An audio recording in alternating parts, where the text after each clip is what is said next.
to look through people, and there's the 3 officers from the Beijing police. This can be good. This- Open the door. He's talking. Of course, I don't know what he's saying. Written on my face, I have no clue what you're talking about. So he takes out his phone, he speaks into his app, and it translates, "Are you on drugs?" I'm like, "Nah, man, what you talking about? You tripping? What you mean?" He talking to the phone again, showed me the phone, said, "Are there any drugs in the house?" I'm like, "Bro, no, where are you getting this information from? About your passport?" You probably need to see my passport. You got me confused with somebody else. I'm gonna get my identification and paperwork, bring it back to you for you to look over. He sat down, he starts reviewing it. The other 2 officers, they're just walking around the apartment, scoping the place out for real. Few moments pass, another officer enters the apartment. He has something in his hand. He hands it to the officer that's looking over my documents.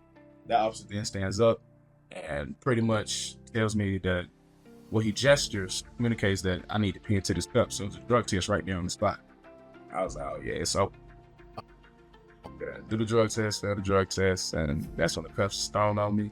And that's what the story be. This is uncommonly remarkable. We have surprisingly casual discussions about the lives and notable accomplishments of community leaders, entrepreneurs, and everyday folks like you and me. Think of this podcast as an opportunity to learn something new and to pick up on an entrepreneurial tip or two through open conversation. I'm Artis Beatty. I'm a doctor of optometry and the chief medical officer for My Eye Doctor OD. Though we will inevitably touch on topics within my area of expertise, the opinions and conversations held here are separate from my work with My Eye Doctor.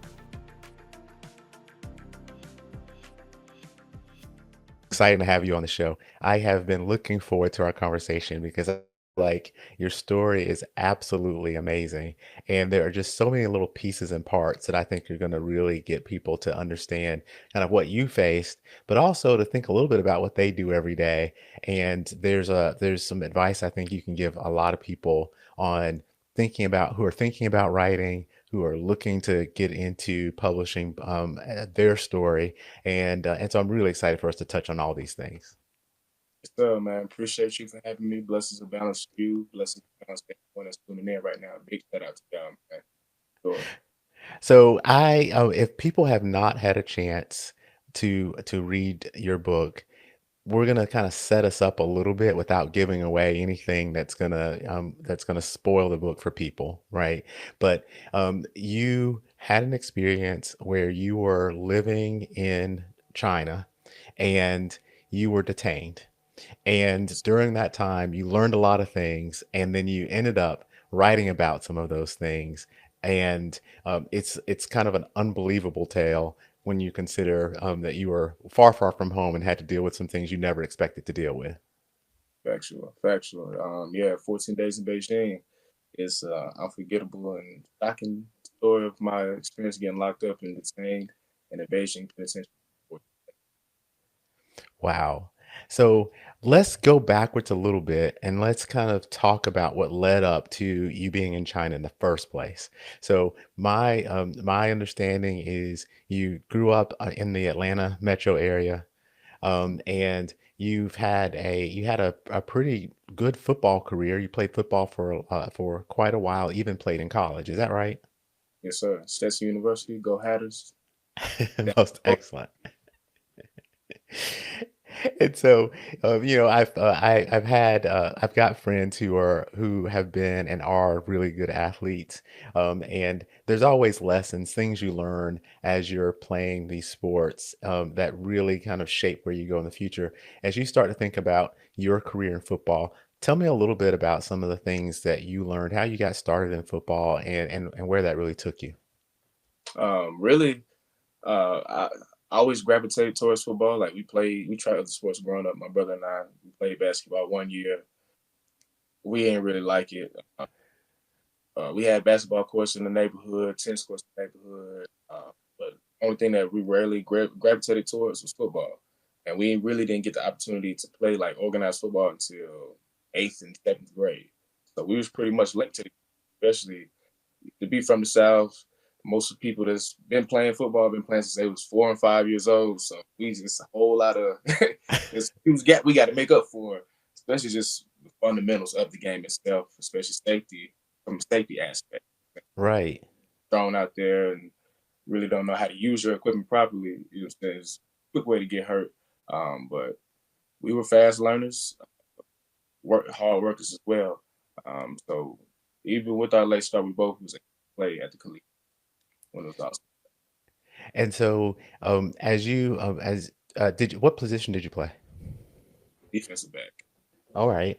And so you, going into college, were you, um, did you have scouts? Were you prospected? Like, how did that work for you going into college But play? so yeah, my story is interesting just because I wasn't like the highly recruited player, you know what I'm saying, on my team, or really wasn't even the best player on my team. Um, I was definitely a hard worker, uh, great grades, and I marketed myself. Aside from what I witnessed, a lot of players didn't do that graduated before me and really ain't end up going anywhere because it wasn't like we was the best. We played for the best high school in our county. Now that was far from the case. So it's like I knew we was gonna have to put in a little bit extra work just to get noticed, get our film and name in front of the scouts. So really, I took it upon myself to email coaches. Like I had a whole list from schools from D1 AA to D2 to D3 NA. And every day after school, during school, I'm going to school's football athletic page, going to their staff directory, copy and pasting everybody email. And, um, I already had email pre-typed and everything. Sending it to coaches, DMing them on Facebook, DMing them on Twitter, just put myself out there. And it wasn't until I applied for Stetson, got into the school, hit up the coaches. Hey, I'm coming down there for on academic. I love to meet with y'all. See, you know what I'm saying, just shoot my shot, see if I can make some shake. And they was like, all right, you know what I'm saying, we'll meet with you. Went down there, met with them, talked with the DB coach. I went to their summer camp too over the summer going into my senior year. He remembered me from the camp Ah, okay. station. It really wasn't no say so if this was going to be the done deal or I was going to have to continue to look. Uh, I went back home, a few days passed. One of my friends had messaged me, said, hey, bro, you on Stetson's website? I go to the football page.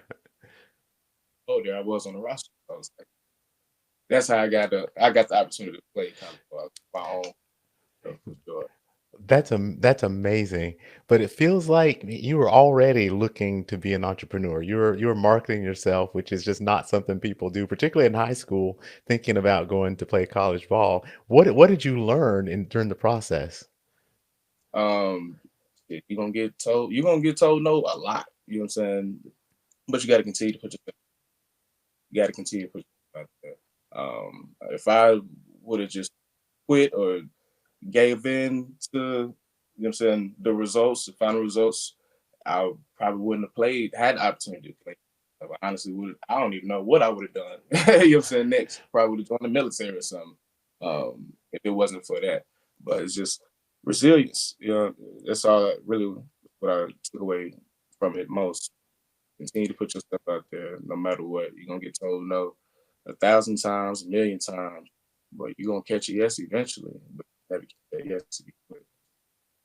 And so you're a student athlete now. You're playing football. You're trying to plan for your post college career. Did you have ambitions to play professional football, or were you thinking that I've done this now, I'm going to be looking for something different? What was your thought process then? At first, of course, try to I had professional knew like freshman sophomore year that the league wasn't gonna be in the picture as far as once it's time for the end of my senior year. So I was like, I'm still content. This is something I always wanted to do. I was Right. adamant about it, and I actually got to do it. You know what I'm saying? A lot of people Yeah. try to do what I did. Some was able to get into the rooms, fell out, or they messed it up on that. You know what I'm saying? Just not doing right, or just didn't get the opportunity whatsoever. So I'm like, bro, I'm extremely grateful for my journey. That just showed me like, bro, whatever I put my mind to, I can accomplish. Now here comes a real challenge. I gotta rediscover myself all over again because like Yeah. I was a student athlete. I played football. That is me. That I embodied it to the fullest, and now that's no longer the case. That's it's an interesting thing that when you say that because there are a lot of career choices or a lot of things that people do and their identity is wrapped up into the thing that they do, right? So it could be that your identity is wrapped up in being a military officer, it's wrapped up in being a student athlete. Mhm. And so when it's time to make a transition, it can be hard because you're trying to almost change your identity a little bit. So how did you tackle it? Same as before. I'm like, well, I don't know what it is I want to do. For the longest, I just wanted to play football. So I just like I got to read. I got to relearn myself all over again, and figure out what it is that I'm good at and what I'm not, what I'm interested in, what I'm not. And the only way to do that, I just got to try a bunch of different things. Honestly, so I just started applying for jobs, and it's mainly corporate positions I was applying for. I'm like, I go to this prestigious school in the South. I should be. I play college football. I'm like, I should be able to land a job somewhere, somebody's company. So that was the game plan first. I'm landing interviews. I'm talking some of them. I'm getting flown out to, put up in hotels. Like I'm getting the whole Oh, nine. wow. Wow. I I continue to get no's, kept getting the no's, kept getting the no's, and I'm talking about months have passed. Like football season, my senior season ended in November 2017. I'm talking about we nearing graduation, and I'm still like trying to find something. I'm like, damn, bro, what's going on? And the Right. excuse I kept getting from the companies that kept telling me no was like, oh, you lack the experience. Oh, we want to go with somebody that's a little bit more uh, talented or just a little bit more knowledgeable of the position. But it's like y'all knew that was the case when I submitted the application and y'all set up the whole interview process. Like, come on now. Dude. I was like, I done moved back home. Um, I'm still same boat, still pushing, applying, and I'm like, I got to reapproach this job search thing. Clearly, you've been trying to shoot for corporate. It ain't been working for you, bro. So it's like that might not be for you. We got to see what else is out there. It's like, what are you good at doing, bro? You good at working with people, talking to people, you're dealing with people. I'm like, all right, that sounds like social work. So I just was to the social. I think I was on Indeed. I just typed in social work and I just hit enter. I ain't put no destination anywhere. I just hit enter, and I'm going through the listings, and I go through the filters, and there was for some reason I never noticed this button when I was searching for jobs before, but I noticed it today. It said international. Man, why haven't I thought to look outside the U.S. for opportunity? Oh, Let me see. wow. The world is big. Let me see what's going on in the world. And that's when I seen, oh, teach English to kids in China. That sounds lit for real, for real. What's qualifications? Well, the requirements: clean background, bachelor's degree, native English speaker. That was it. So, Oh, well, wow. pretty much just like, okay, I'm getting for real. I'm like, that's. I applied. Next thing you know, we set up the interview, do the interview. But I've been in this position before, time and time again. So I ain't really, Right. I ain't, no hopes up. I ain't really putting too much energy into it. But I heard back from the recruiter, and they was like, "Yeah, we want to move forward with you as a candidate." I was like, "Man, this is that crazy." The first job to tell after the 8 months of applying, being told no, it's on the other side of the world. Hey, China, here we come. This is what we finna do. No if and buts about it. That's absolutely amazing. And so, I've never really thought about um, looking for an international job. So it's not surprising that that would not be the first thought. But I think when you thought, man, let me apply for this job, and you had already had so many no's, you weren't thinking, oh yeah, this is going to be the one. But in the back of your mind, how did you process that? Might have to move across the world to be able to do this, and it's gonna be completely different than kinda what I set out to do when I started looking. Thanks. Initially it was like, it's a shot in the dark. You know what I'm saying? Like, I doubt they'll want to move forward with me, but it's like, hey, ain't hurt to try. Like literally, ain't hurt to try. The shoot is shoot. I'm gonna shoot my shot. And it wasn't like all I had to do was just submit my resume. So it was like 2 clicks of a button, boom, boom, resume submitted. I just continued on with my search. I didn't really think much of it. And Right. it was like, okay, I was like, I said that would be funny if I mess around and actually get this job. But I'm like, it was just a shot in the dark. I didn't really think much of it until it actually came to fruition. I was like, oh snap, okay, this is it. But I was really sold on it. But I was like, it is a big decision, so let me.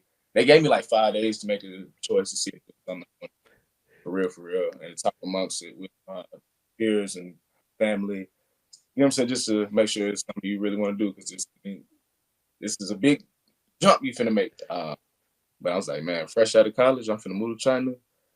I'm like, that sounds so lit. That sounds so lit. That sounds Well, 5 days is not a long time to make a decision that big, but you had the 5 days, so you make the decision. Did you know where you were going, like, what part of China you were gonna be in? well. If they gave me three options: like Bali, Indonesia, Shanghai, China, or Beijing, China. Um, at that point in time, I ain't really know nothing about Bali, so I automatically crossed that off the list. I'm like, I'm straight on that. Um, I chose Shanghai originally because it's a bigger city, Uh-huh. and the recruiter's like, okay, you can do Shanghai, but like, there's higher demand for teachers in Beijing, and will pay for all your expenses to get over there. If you do Shanghai, you got to come out of that. I said, oh, you should have said that from the jump. Beijing it is. Let's do it. And it's like, it's still lit. You know what I'm saying? So I'm like, okay, let's do it. For sure. So you've now told the family, everybody's, talked about this, and you're just like, "This is what I'm gonna do. I'm going to Beijing," and you get on the plane and you go. Like, when I'm trying to understand a little bit about how you're going to teach English because you didn't speak Mandarin really at the time, right? Not at all whatsoever. And so how does this process work? So you go to you land in Beijing, you don't speak the language. It's probably even harder to read because of the characters. So Yeah, now you're going to deal with children and you're going to teach them English. Talk to me a little bit about this process. Like, how does this work? for sure. So um, I was I came in with like a little recruiting class. It was probably like 28 of us. Okay. They all up in the same hotel for 2 weeks, our first 2 weeks. And within that 2 weeks, we was going through training for the job. Uh, we had to find our own apartment search as well. Uh, so found my spot. Me and one of the other dudes I was in a recruiting group with, me and him room together. We lived on the east side of Beijing. Um, and after those 2 weeks, we started working in our schools. Everybody experience was different as far as after we got done with training. Some schools they threw their folks straight into the fire. Like, you got about 8 classes. You know what I'm saying? Like, just threw them straight into the fire. Like, bro, we only trained for 2 weeks, bro. You really can't. It's only so much you can learn and gather from training before they actually put you in the field, for real, for real. But some was thrown completely into the fire off the rip. My job, fortunately, really baby stepped. They like guided me through it. I was Okay. very that because I'm like, man, my experience could be completely different. Just hearing other people's stories, so, like, it was chaotic. But the classes pretty small, especially like younger scholars. It's probably like no more than 10 of them per class. The classes are like an hour, I want to say, long total. Um, Okay. and it's pretty much just like flashcards and sight words, and depending on what level the class is, formulating sentences, writing complete sentences and paragraphs. So, depends. I was working with kids as young as 3 years old all the way up to like 12, 13. You know what I'm saying? Oh, So, wow. Okay, the big range.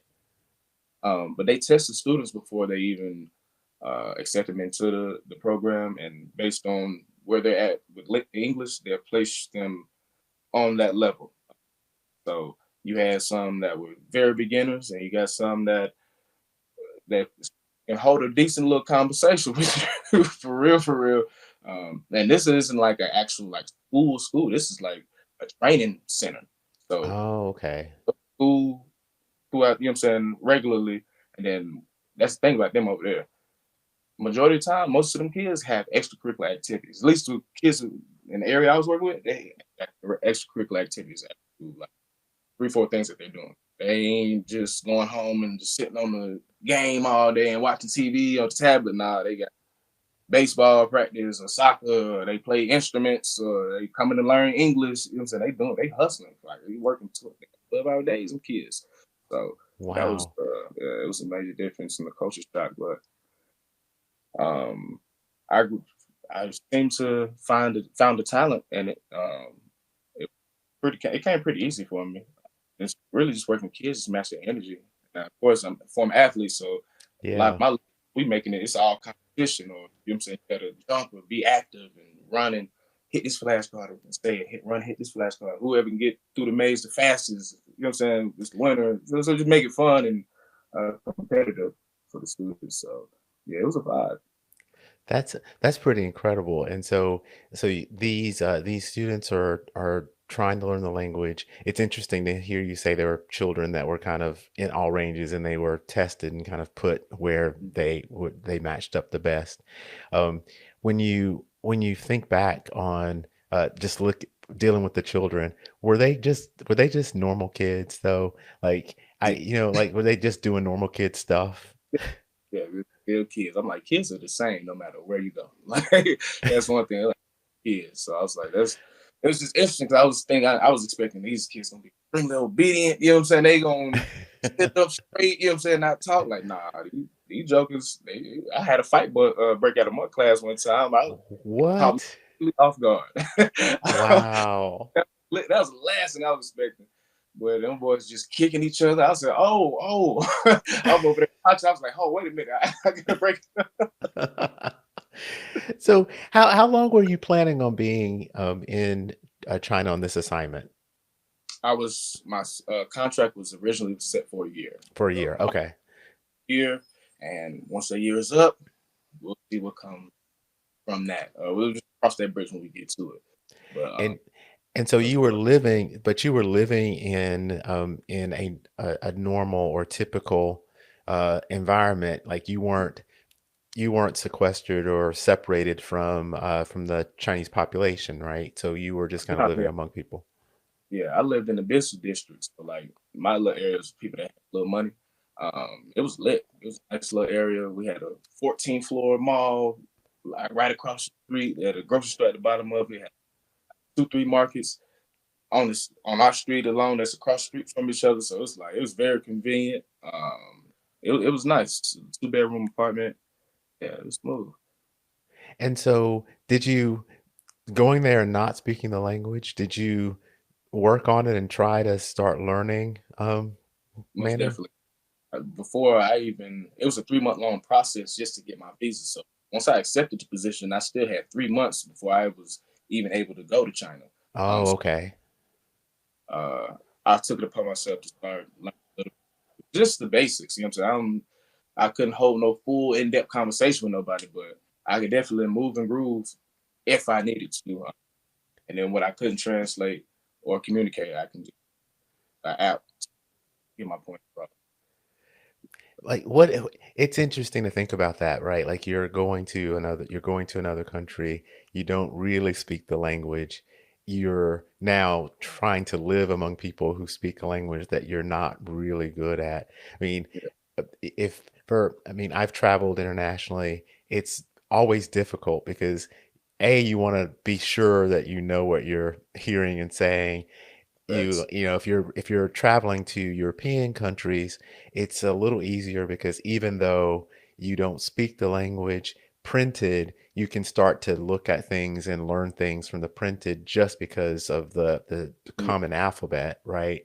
What was facts. it like in China, though, trying to go to get your groceries or hearing people speak on the street or trying to read menus? Like, what was it like? Yeah. Far as just navigating was pretty simple. You can use your Google, no, not Apple Maps. You can type in wherever it is you need to go, and it'll show you like step for step where you need to go, what trains you need to ride, all of that. So getting anywhere, or you could just order it on what they call that was their version of Uber out there. Type it in. Oh, I see. But I was on the train. Train is pretty. It ain't take us long to learn that at all. Like it's very busy, but it's simple. It's so simple to learn. And they have English translations or alphabet translation. Oh, Um, that's a plus. so that it makes it easier to, you know what I'm saying, know where you at and stuff like that. As far as menus and stuff like that, oh yeah, you definitely gotta get your phone out and scan the menu to try everything that's going, you just see what it says if it doesn't have any English translations. But I feel like with it, Beijing and Shanghai, like those being Hong Kong, those being big cities in China, and so they're gonna have more foreigners visiting. They adapted the, you know what I'm saying, just to cater to tourism. Now, if you in Timbuktu, China, that's a completely different story there. For sure. And so you mentioned your roommates with one of the people who was kind of in your onboarding crew. Did you meet other people that were teaching English, people from the U.S. that were part of that class? Did y'all start to work together or hang out or any of those things? Oh yeah, you definitely we our little recruiting class was very tight. Like it was like we ain't never seen a group like y'all to come in and remain so tight the way that y'all did. Y'all, everybody else usually just going about their business, or they got beef with this person don't like this person because of this what. So they had, but for us, it was like it seems to be. It was like we was all just jumping out on faith in our group. We got folks from all age range, fresh out of college to mid 30s, folks in their 40s, just like everybody just going through different things, just trying to figure out what it is that they want to do, and this is an opportunity for them to do that. So it was cool, man. We was joint by the hip for sure, and then of course once you start to really get out, you start to meet other people. It's a whole bunch of different group chats that you can get added to. So it was a huge, um, especially black person group chat and population out there in China. There's a lot of Africans in China as well. Like majority of the black people you'll see from Africa, Europe, and then you get your Americans in there too. It ain't now, it isn't huge in comparison to the Chinese population, but as far as having other people that look like you there, yeah, it's plenty of them out there, and then just going out, being out and about. Of course, it isn't common to see another person of color, so when you do, it's just automatically, you know what I'm saying, what's up? You know what I'm saying? Hey, yeah, here in America, especially in Atlanta, you'll walk past 4 or 5 black people, won't even bat an eye at them. You won't pay them no mind. But you're in some place that's completely taboo and foreign. Oh yeah, love. I see you out here, my boy. Oh, Well, and so I asked that question specifically because it was kind of your friend circle that started growing that you got to be not only in the Chinese culture, but kind of building your own culture with the friend set. And some of that is what led you to eventually get in a little trouble. correct.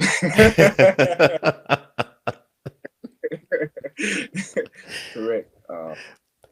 So talk Yeah. about that So just a little bit. Just some kind of because I there's a lot to the story of kind of all the things that were going on, but essentially, you met some people that while in China had access to cannabis, and you guys kind of on a lot of levels became friends, and ultimately that's kind of where we take the story that got you detained, right? correct. So it was really two teachers that I worked with at the school that we worked at. Um, they was the ones that was like, "Hey man, you smoke?" I'm like, "Yeah," but I'm like, "What y'all talking about?" Because they change those cigarettes like it's required by the law out there.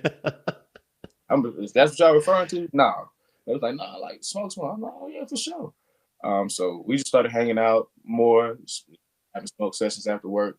Um, and then of course I was introduced to the connect. So me and him formed our own relationship, and I was happened from him. Um, this was like the entire time I was out there for the most part. Like I was only out there for 6 months total. I say about 5 months. You know what I'm saying? This is how I was moving, but everything was cool. It wasn't like we was wild, and we just go to work, come home, cook, eat, have a little session, vibe out, and then go to bed, wake up, do the same thing all over again. Over this weekend, you know what I'm saying? We just have a session, and then just go explore China. So you can only imagine being faded and just going to explore a foreign country. Oh man, we had a blast. But one fateful day, like everything caught up to me. It was April 4th, 2019. I was it was a day off for me. I was getting ready to go to a team builder event every month. Our company hosts a team builder events. It's like lists like 4 or 5 of them. Everybody just pick and choose which ones they want to go to. And that way, that's another great way for you to meet other employees of the company that work on completely different side of the city, and just meet more foreigners and stuff. Just form more bonds and find more of your tribe. So I was supposed to go to this fan painting event. We was gonna customize and design our own Chinese fans. I'm like, okay, that's gonna be hard. Something Okay. so I was pre-gaming for that, um, smoking, listening to music, sipping a little Chinese wine cooler, whatever. I get done, get dressed, I'm getting ready to make sure I got all my final things before I walk out the door, and I hear a knock. I'm like, okay, guests aren't unfamiliar, so here's to see who it is. I look through the peephole, and there's the 3 officers from the Beijing police.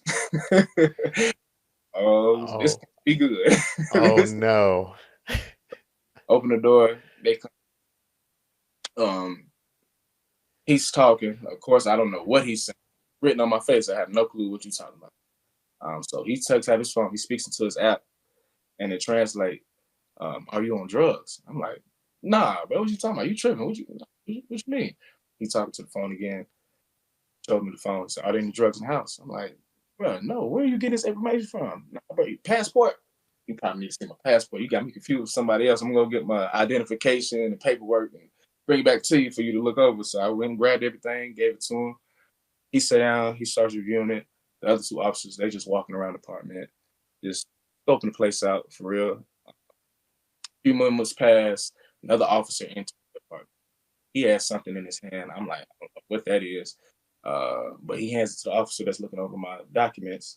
That officer then stands up and pretty much tells me that he gestures communicates that I need to pee into this cup. So it's a drug test right there on the spot. I was like, oh yeah, it's over with. I said, it's over with. Boy. Oh So wow. yeah, do the drug test, fail the drug test, and that's when the cuffs is thrown on me. And that's what the story begins. So, so this is unbelievable, right? Because in the U.S., never ever would that happen. On Um, me. and so so how did they get onto you? Was it that they had suspicion? Did they smell something? Like what happened to That's get still a them mystery. there? It's left to people's own assumptions because literally, I'm like I said, this is my regular routine. Like I've been doing this for months and never had no issues. So why this one fateful day? I'm like, it just was written. That is, you know what I'm saying? This, yeah, it's still a mystery. Me, And so the on the spot drug test is out of crazy. control. I know we're used to having people have a breathalyzer, but generally that's because they're doing something like they're driving. Yeah, And then that opens you up to being able to have a breathalyzer. China's different. It's a different environment, which I have to say you're probably a little brave being that being that far away from home and having your routine, right? But so you're going through the translator and they're telling you here you got to take this drug test. Now you're in the cuffs. What happens? um, we go to one precinct. And they set me down in the chair. It's like it looks like the typical scene in any like TV show or movie, like when they bring in a new arrest. You got the officers on desk duty. You just got the line of chairs that they sit the inmates in. It was Yeah. literally like that, but the Chinese version. Look, just but I'm just sitting there, handcuffs. Just I'm really in disbelief. Like, man, I can't believe this is actually happening. You know what I'm saying? I'm just like running, replaying everything that transpired. Like, this better, I could yeah, this better. I don't know what's gonna happen. How this gonna play out. But right in that same moment, I also said, um, regardless of what happens, I'm gonna have to take this and take note of every minor detail. This is a great story to tell. That's Most a importantly, presence of mind. Good yeah. gracious. So, which I knew I was like, man, it's gonna be a crazy story to tell. Like, believe this happening. So folks, I already know people ain't gonna believe it. So yeah, And I know. Like, so now you're there and they're gonna go through whatever the Chinese process is. Do you have a translator, an interpreter with you at oh, all? like all the talking that was really being done to me at the beginning, like when they was in my apartment. Oh, as soon as some cups get on me, all forms of communications. So, I'm definitely not talking to them because one, I'm like, I can't speak your language. Two, just from my knowledge of how it is in America, keep your mouth closed. Unless directly spoken to, don't say nothing. So I ain't finna, nah, I wasn't doing no talking myself. And they wasn't really doing no talking either until it was time for my official interrogation. But, and then by that time, that was like 2, 3 hours until that point. So I had plenty of time to come up with a story to give them.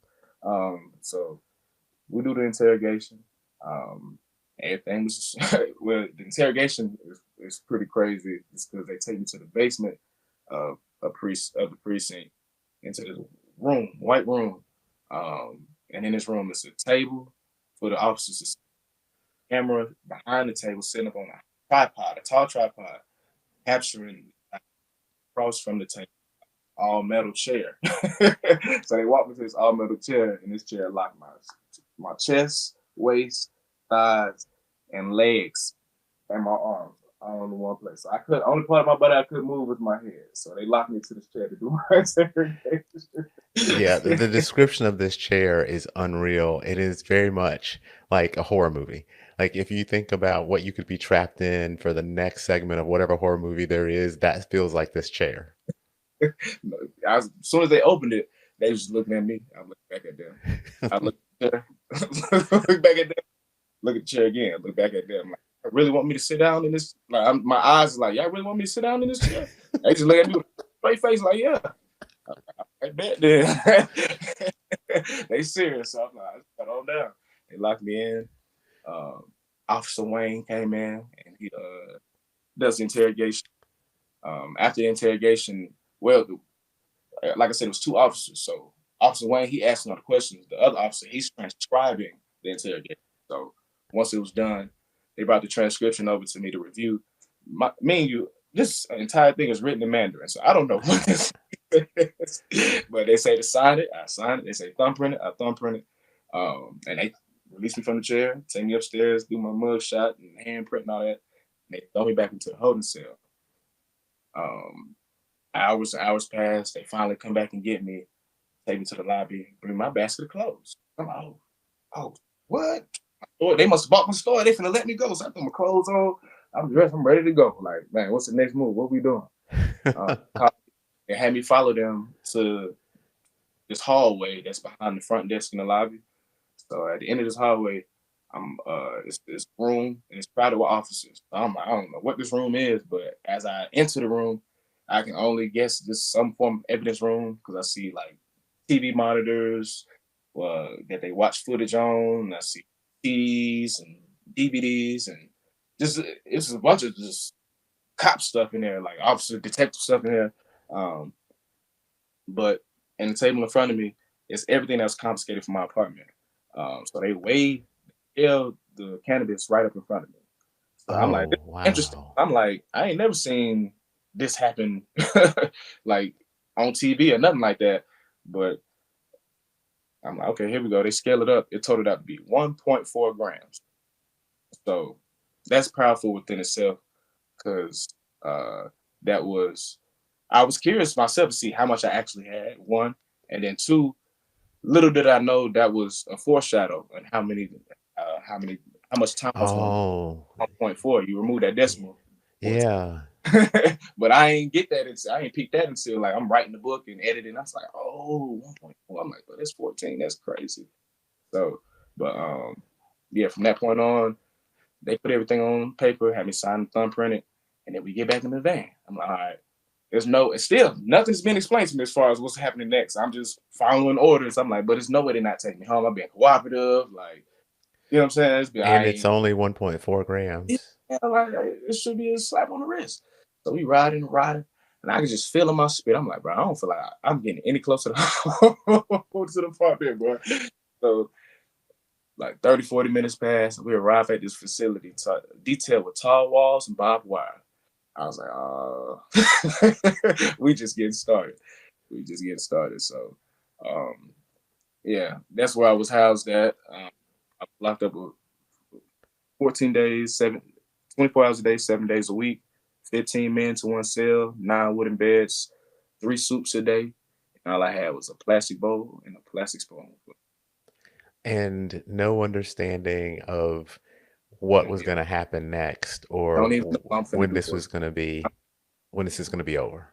I'm just in here. But I was like, on top of that, I gotta hold myself accountable. It's like I consciously knew the repercussions from my actions. So it's like the fact that we actually here, hey, I can't point the blame or be upset with nobody but myself. So that regards, I gotta take this in accountability. That's uh, one thing that I learned from playing football.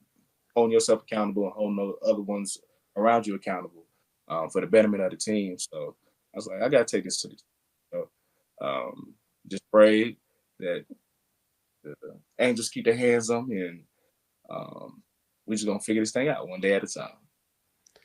And so it begins, and you don't know exactly when it's gonna end. You During the process, I think you started in one cell. You Mhm. subsequently, after several days, moved to a different one and met some people who also spoke English, which was probably a relief considering you were trapped kind of with people who you couldn't communicate with.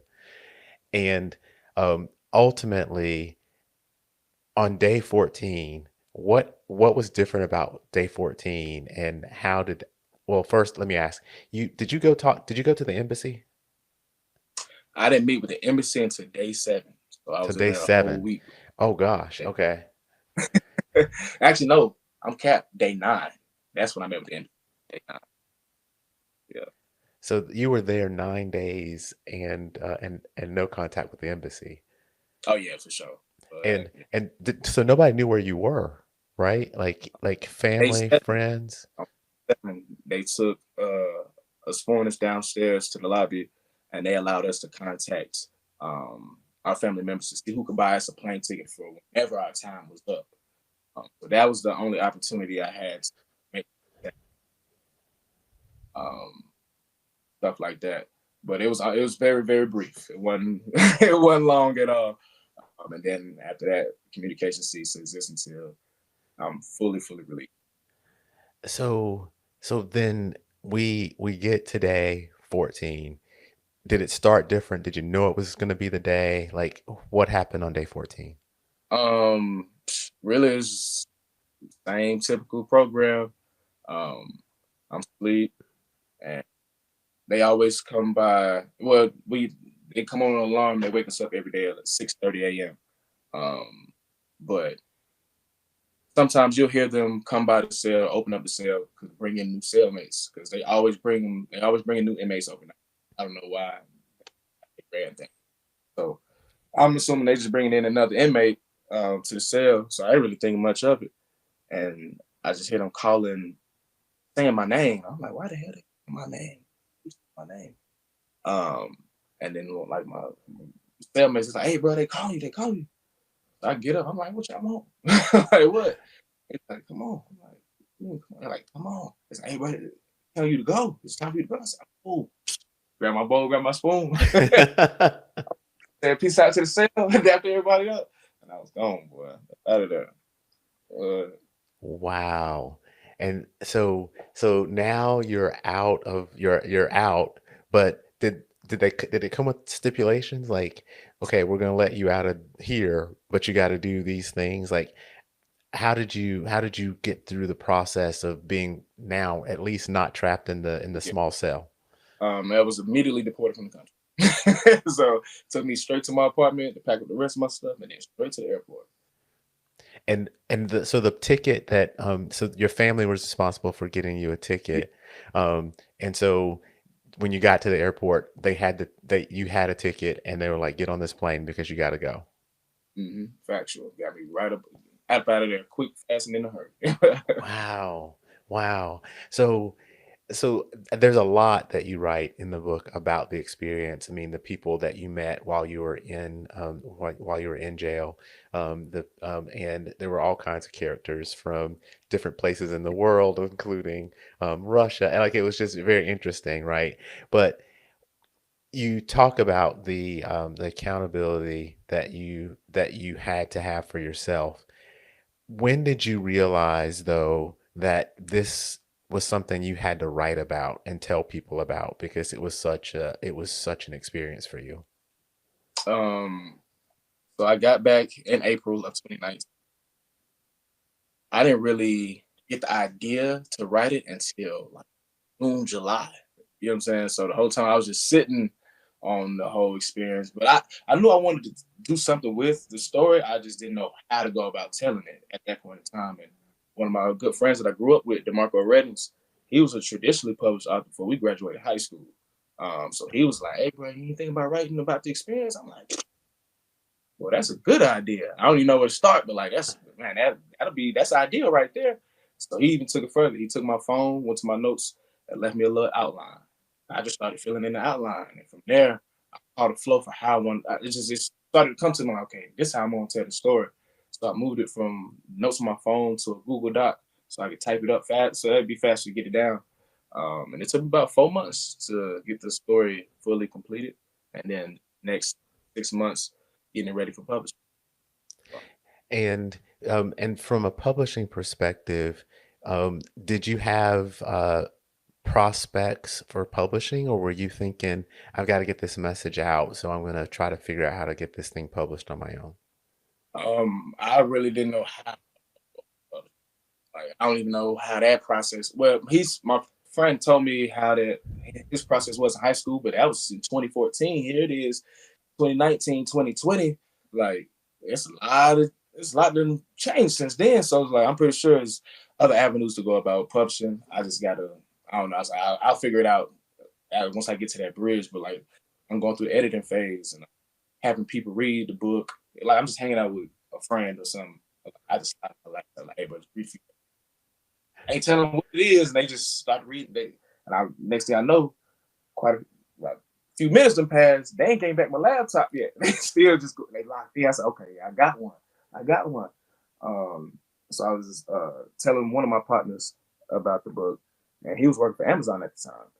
And like a few days later, I guess it came across his feed somehow about self-publishing, and he sent that to me. I was I like, as soon see. as he sent it to me, I looked at it, I'm going through. I said, boom, this is exactly how we gonna do it. This is exactly how we gonna do it right here for sure. And it's like it's independent way. Oh man, that's all I'm on. This is the type of time I'm on. Especially I was listening to Nipsey Hussle a lot back then. I'm still listening to him a lot, but that's all he was. That's his whole brand. It's like the marathon, the independent way, owning your own rights, owning your own everything. So I think that's how we. Wow. And so you went from writing the story, going through all the phases, self-publishing to multi-time bestseller in multiple categories. Yeah, make that up. It was it was like a Cinderella story. Couldn't make it up. I was blown away, honestly. I knew it was gonna be good. Like I knew I was gonna get a good response from it, but I didn't think it was gonna be that. But and I think that may be true for a lot of things that are absolutely incredible. Like you understand that the story is unique. The story is incredible. It has value. It has lessons to teach. It has things that people can take away, but you don't necessarily know that everybody else is going to gravitate towards it the way people have gravitated towards the story. And Facts. so how do you then deal with that type of success and kind of think about what your next steps are? I was like, man, just got to keep my foot on the gas for real. For real. I'm like, that's like somebody that puts out a single and it just catches a huge waves. Like, okay, but you got to take full advantage of this. If not, this time gonna pass you, and then you gonna look up and like, man, the moment's gone, the opportunity's gone. So I was like, I got to put on the gas, keep putting the story out there. That's when I jumped to podcast interviews heavily. Um, all different types of podcasts. I've been on 150 different podcasts promoting this Wow. book and what I got going on. So it just took me back to football. Where am I gonna play football at next year? I'm on Yeah. that time, so just continue to put it out there. Continue to put it out there. And the world is big. Like it has done well, but that's just only a small fraction of the world that even knows what 14 days means. Knows Yeah. Jackson it. Like, bro, I got a whole lot of more work to do. We just getting started for sure. So, Well, but you haven't stopped though, because you've written multiple books following this one, with some of the stories being kind of tied to flashbacks or different parts of the story, right? And so, what are you doing? What are you doing right now? Because I think you have books that are available that I can go out and people can go out right now and look for those books on Amazon, and other places. But you've also got one that's pending. Is that right? yes, sir. So my next book is a completely different lane in comparison to my previous three. My previous three are just all stories, me retelling stories about just in my personal experiences. But this new one is a self-help book. It's titled The Power of Becoming: Seven Pillars to Growth. Um, it's not just like a typical motivational read. It's pretty much like a personal roadmap to wholeness, centered around seven core themes: love, discernment, success, happiness, adversity, healing, and confidence. Teaching you how to break free from limiting beliefs, nurture healthier relationships, build an unshakable sense of self worth. Each page will offer you the ability to re-evolutionize your happiness, amplify your confidence, and um, guide you through any adversity that you may face. So I'm extremely excited because pretty much you get to see this nurturing side of me. You know what I'm saying? Um, versus just all the crazy stuff that happened in my life. It's like this is a whole completely different playing field. Um, and I've tested and bounded in different genres, like with the previous two. That's in the romance and erotica genre. So this self help tips. So it's like I'm touching every genre. I'm trying to see work my one and everything. So I'm excited for it. I feel like it's gonna be impactful. It's gonna have huge presence in the book world, and I'm really excited to compare it how that sells and does versus 14 days. Because 14 days Beijing is that's the home run heavy hitter for sure. So, Well, Chance, I mean, I really appreciate you spending some time with me, and talking through some of these things, because I think you have an amazing story and the resilience is incredible. I love the fact that you have been hustling from the beginning. Like you're like deciding with your football, you're like, I'm gonna play in college. And then after figuring out, well, maybe I'm not built for the corporate world, I'm gonna figure out what else I'm gonna do, ultimately writing and doing so well at it, and then publishing, which is the mystery unlock for a lot of people who are out there trying to figure out how to write. And so I'm just excited to see what you're going to do next. I can't wait for the new book. yeah. We're going to have to catch up again after the new book comes out, because that type of genre is right up my alley. And so I'm going to be pretty excited to take a look at it and learn from you from that one. Oh yeah, for sure, man. Any aspiring authors out, tap in with your boy. I offer service coaching people through the writing and publishing process. I've worked with two people so far. Both of their books I've written number one. One of those being a 15-year-old girl. So Oh, wow. high school, and hers was like number one for like 9 days straight. So Incredible. yeah, yeah, definitely tap in with your boy. Yeah, for sure. So speaking of that, if people are looking for you, where can they find you? So man, Google Chancellor K Jackson. Everything you need will pop up on my websites, my social media accounts, and through any of my social media accounts, you can hit the link in my bio. That'll take you to my link tree. You'll be exposed to my website and other books I have available out there in the market. So yeah, man, simple Fair as a Google. enough. I well, I definitely will. I'll link your website in the description, as well as some of the other things that I found interesting about you and the book, so that people can find you easily. And hopefully, if there are aspiring writers out there, they get in contact with you and you help them too. So Yes, sir. this one is not really a goodbye, because I definitely am gonna catch up with you again. And Yes, sir. so until we get the next book out, thank you again for spending the time with me. Hey, man, I appreciate you for having me on. Hey, everybody that's tuned in for the entire episode, you're a real one. Sure. For sure, for sure. If you've made it this far, then I have to thank you for your time. I hope you've learned something new and enjoyed listening to the discussion as much as I enjoyed having it. I'd love to hear from you about the show, because we're working really hard to bring you great content, and the feedback really helps us get better. If you like what you've heard or watched, for those of you who are streaming out on YouTube, then take a split second to give us a thumbs up or a like. It really helps other people like you find the show too. And no one likes to miss out on the good stuff, so go ahead and subscribe and hit the notification bell so you don't have to wonder when or if there's a new episode. And until next time, stay remarkable.